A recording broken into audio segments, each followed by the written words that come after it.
I'm saying is that if you're allowing yourself to be shaped by these social forces, and you're not saying what you really believe, and if you're not doing the things that you really want to do, then what that means is that what you're putting out there into the world is not really you. It's an avatar. It's a mask that you created to present to the world. And in a very real sense, you may as well have never been born, because the world's never going to see the real you. They're going to see an avatar, which they could have gotten from anybody. The real you is only one of the real you. But I mean, there's clones everywhere of people saying the same thing because that's what we're supposed to do, of presenting ourselves in the same way because that's what we're supposed to do. But the real you never gets to enter unless, of course, the real you has the courage to do that. But that means that you have to be vulnerable. I mean, this is one of the reasons that we love real people, but man, we hate them too, because they're almost an ideal. We look at people who are real and we think, I wish I had the courage to do that. I wish I could be that person. Not to emulate them, but to be like them in the sense of having the courage to be the real you. Every ideal is a judge. That's why they frighten us so much. That's why we like to tear them down, because whatever ideal you're aspiring to, you realize that you're not measuring up to it. That's why it matters what you aim at. Like none of us is ever going to be more virtuous than the God that we serve. None of us is going to be more virtuous than the God that we imagine. None of us is going to be as virtuous as the ideal that we aspire to. But that's the idea, you aspire to it. And it makes you better in that process. But you cannot escape yourself. No matter how far you run, no matter how hard you dive, you're never going to escape yourself. So since you have to encounter yourself on a second-by-second basis, and especially at those moments when you're by yourself as you're drifting off into sleep, even if someone's laying next to you, you're still alone when you're drifting off into sleep. And that's the you that you have to confront.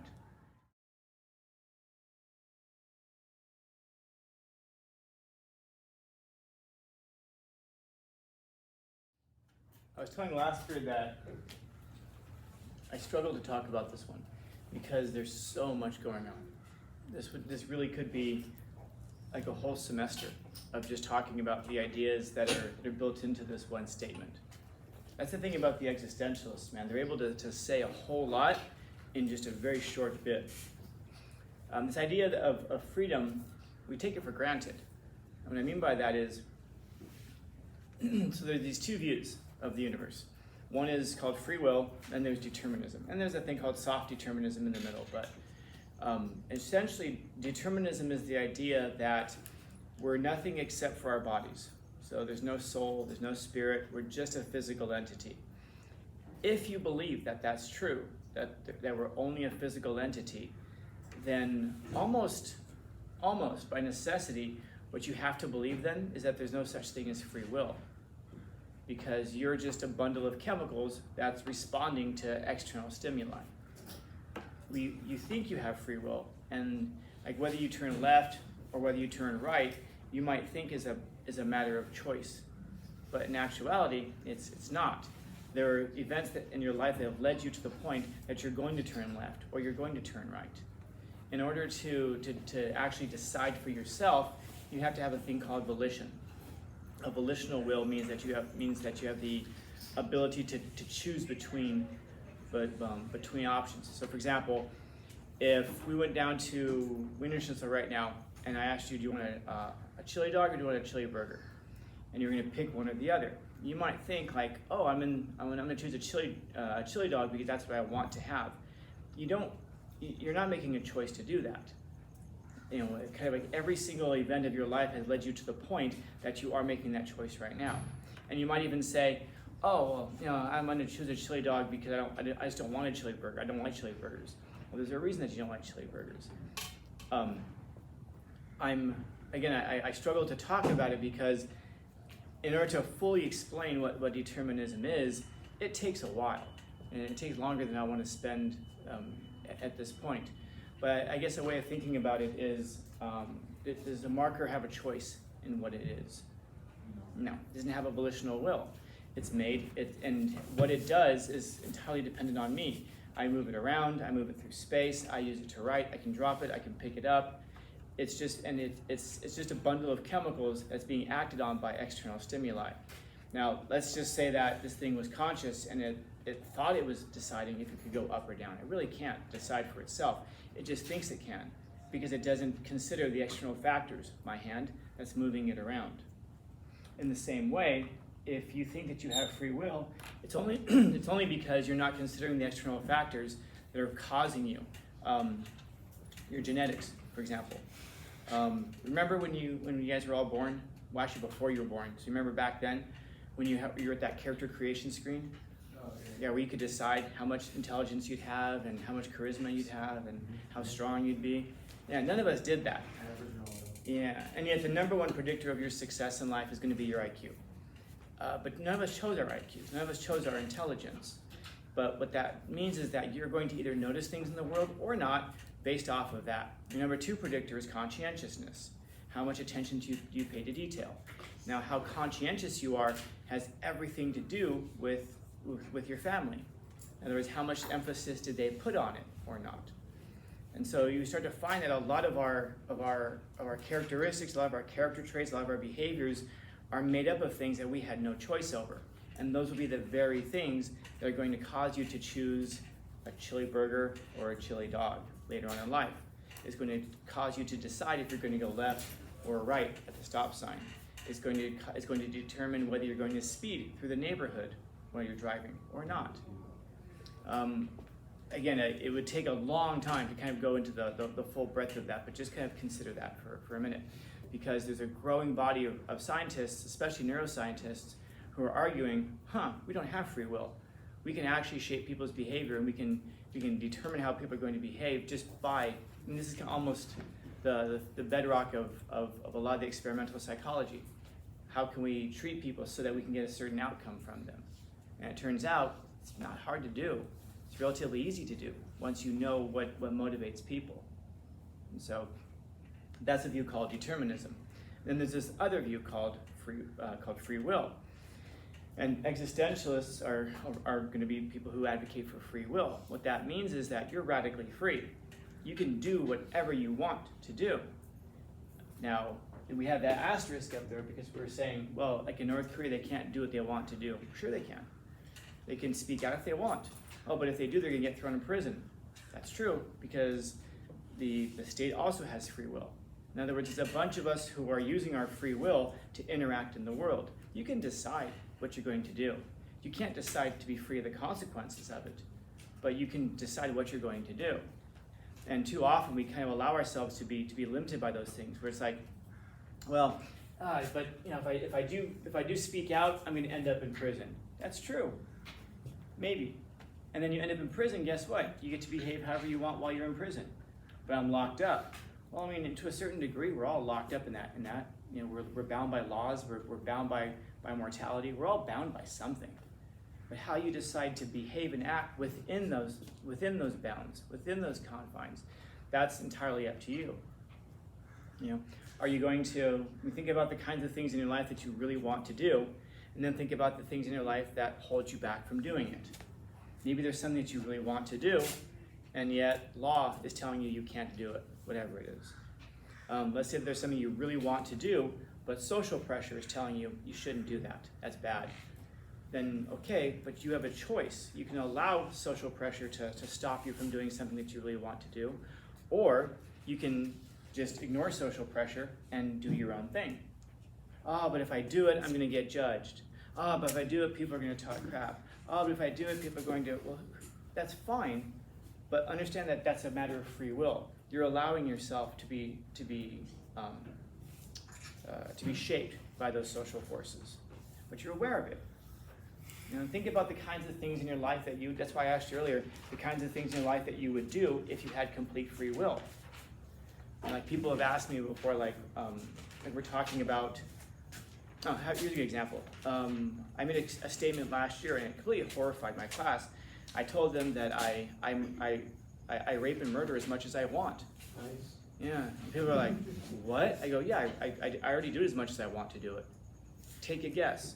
How much do I rape and murder? Every night. Nope. Go in the other direction. Every opportunity. Nope. None. Never. What? Yeah, I don't want to. Canada doesn't do it anymore? I don't want to do it. If you, Anything wrong. But people oftentimes think like, well, if there's no law, people would just like murder and steal and everything as much as they wanted to. Some of us already murder and steal as much as we want to, which is to say, not at all. We don't want to do that stuff. It's, some people need law to stop them from doing what the rest of us just simply don't do by choice. If you understand why you shouldn't murder people, if you understand why you shouldn't steal from people, then you won't do it. But if your only reason for not doing it is that you think that, well, I'll go to prison if I do, well, then the very first opportunity that there's no law around, you're going to do that stuff. But understand that that means that you're allowing your behavior to be shaped, not necessarily you. Now, that becomes problematic if you think think about something in your life that you would do if you weren't going to be, if you weren't in danger of being like socially condemned. If you weren't afraid of like people, talking about you or rumors about you or people, condemning you and, talking crap about you. Think about the kinds of things you might do in your life. How would you behave differently? I don't know. Maybe you would behave exactly the same as you presently do. Or maybe there would be things in your life that you would do. I don't know. You can figure out for yourself what the case is on that. But understand that you have a choice. You can do that. Just like, well, then I'm going to be ostracized by society. Well, yeah, but you also have a choice whether or not you're going to allow that to stop you. I don't know if anyone in here has ever been like cyberbullied, but one of the ways that you can deal with cyberbullying is you just close the app. You don't know if anyone, but they're still going to talk about me. Yeah. Man, and there are two tragedies in life. One tragedy in life is being talked about. And what's the other tragedy in life? Not being talked about. It's like, fine, they're going to talk about you, but what impact is that having on you? It has an impact on you if you choose to let it have an impact on you. And by the way, it's not as easy, I understand, it's not as easy as just saying, I don't care, and then walk away. Of course we're going to care. And does social judgment matter? Of course it does, because it'll help you get jobs or not help you get jobs. Of course. It'll help you have social circles or not have social circles. But what I'm saying is that if you're allowing yourself to be shaped by these social forces, and you're not saying what you really believe, and if you're not doing the things that you really want to do, then what that means is that what you're putting out there into the world is not really you. It's an avatar. It's a mask that you created to present to the world. And so now when you put that mask, that avatar out in the world, the real you is hiding back here in the shadows. By the way, with most other people as well. Everyone's out there hanging out in the shadows. And we just have like these masks, like chess pieces that we've thrown out into the world to see how we can move them around without really being in danger of being condemned ourselves. Because if I actually, if I say a cliche like, hey, it is what it is, right? Oh yeah, it is what it is. And then I just throw that out there. That's not what I really believe. But now if someone comes along and they attack that cliche, what the hell does that mean? That's a stupid statement. They're not really attacking me. They're attacking the cliche that I've thrown out there into the world. They're attacking the mask. So now the payoff on that is that you're safe now, because now they're not really criticizing you. They're criticizing this mask that you put out there. But then here's also the problem. What if somebody falls in love with that mask that you've put out there in the world? That means that they don't really love the real you, and you'll never know what it's like to be loved for the real you. Either way, you're going to suffer. Because now if you put the real you out there into the world and then people attack it, well, they're attacking the real you. So now there actually is some sort of a psychic attack on you. I mean like a psychological attack on you as a person. The real you is being judged and condemned. But, I don't know, stop me if you've heard this before. Life is suffering. You don't get to choose not to suffer, but if you're truly free, you can choose what it is you're going to suffer for. If you're in North Korea and you want to protest against the state, will you go to prison? Yes, probably. But you have that choice to go to prison or to not go to prison. If you go to prison, here's what's happening. The real you is now being attacked. The real you is now being condemned. But that's the thing, it's the real you. Versus if you just say, oh no, the state is wonderful and perfect just the way it is. And now you're safe. But here's the thing, man. If you're being judged on social media, like I said, what can you do? Turn it off. Now you don't have to hear that anymore. But if instead you're being judged, but if you put the real you out there and you're being judged that way, turn off the app, On the other side, though, if it's not the real you and everyone loves it, now who judges you? Probably the worst judge in the world. Yourself. And you can't turn that app off. When you're laying there in bed at night, you know if what was praised was the real you or not. So you know, so now you know as you're drifting off into sleep, no one really knows me. And that means that the real you has never entered the world. In a very real sense, you may as well have never been born, because the world's never going to see the real you. They're going to see an avatar, which they could have gotten from anybody. The real you, there's only one of the real you. But, I mean, there's clones everywhere of people saying the same things because that's what we're supposed to do, of presenting ourselves in the same way because that's what we're supposed to do. But the real you never gets to enter unless, of course, the real you has the courage to do that. But that means that you have to be vulnerable. You have to be, because you're susceptible to criticism. And how much that criticism bothers you is going to have everything to do, of course, with how deeply you take it. I mean, this is one of the reasons that we love real people, but man, we hate them too, because they're almost an ideal in that sense. Because if we look at people who are real and we think, I wish I had the courage to do that. I wish I could be that person. Not to emulate them, but to be like them in the sense of having the courage to be the real you. But then every ideal is a judge. Yeah, every ideal is a judge. That's why they frighten us so much. That's why we like to tear them down, because whatever ideal you're aspiring to, you realize that you're not measuring up to it, and that's why we hate it. You have a choice. You could see it as a deficiency, or instead you could see it as something that you're aiming towards, like every star is an ideal.